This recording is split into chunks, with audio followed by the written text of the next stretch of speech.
आखिर क्यों भगवान राम ने 3 दिन तक समुद्र के सामने बैठकर प्रार्थना की और अंत में उन्हें अग्नि बाण चलाना ही पड़ा? जानने के लिए वीडियो के अंत तक बने रहिए और कमेंट में जय सिया राम अवश्य लिखें। समुद्र के किनारे खड़ी एक विशाल बानर सेना, सामने अनंत तक फैला हुआ अथाह समुद्र और उस पार स्थित राक्षसों की नगरी लंका। यही वह क्षण था जब भगवान राम अपनी सेना के साथ समुद्र तट पर खड़े थे। उनकी प्रिय पत्नी सीता को राक्षस राज रावण हर कर लंका ले गया था और अब उन्हें हर हाल में लंका पहुंचना था। लेकिन एक बड़ी समस्या सामने थी, भारत और लंका के बीच फैला हुआ विशाल समुद्र। बानर सेना शक्तिशाली थी, पर इतनी बड़ी सेना समुद्र पार कैसे करती?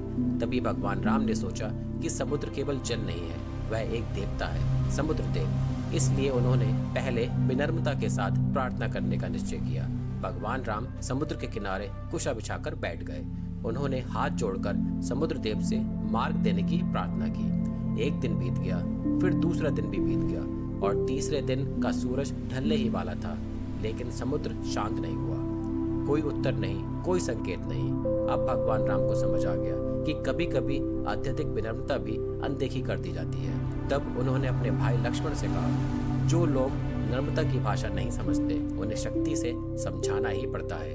बस इतना कहकर भगवान राम ने अपना दिव्य धनुष उठाया और उस पर अग्नि बाण चढ़ाया। उन्होंने निश्चय किया कि यदि समुद्र मार्ग नहीं देगा तो वे अपने बाण से समुद्र को भी सुखा देंगे। जैसे ही भगवान राम बाण चलाने वाले थे, अचानक समुद्र में भयंकर हलचल हुई, लहरें उठने लगी और उसी क्षण समुद्र देव प्रकट हो गए। समुद्र देव हाथ जोड़कर बोले, प्रभु मुझे क्षमा कर दे, मेरा स्वभाव गहरा और अचल है, इसलिए मैं स्वयं रास्ता भी नहीं दे सकता। लेकिन मैं आपको एक उपाय बताता हूँ। समुद्र देव ने बताया कि आपकी बानर सेना में नल और नीर नाम के 2 बानर हैं। उन्हें एक वरदान प्राप्त है कि वह जिस पत्थर को समुद्र में डालेंगे वह कभी डूबेगा नहीं। बस फिर क्या था, बानर सेना ने विशाल पत्थरों को उठाकर समुद्र में डालना शुरू कर दिया और आश्चर्य की बात है, ये पत्थर डूबने की बजाय तैरने लगे। धीरे धीरे समुद्र के ऊपर एक विशाल पुल बन गया।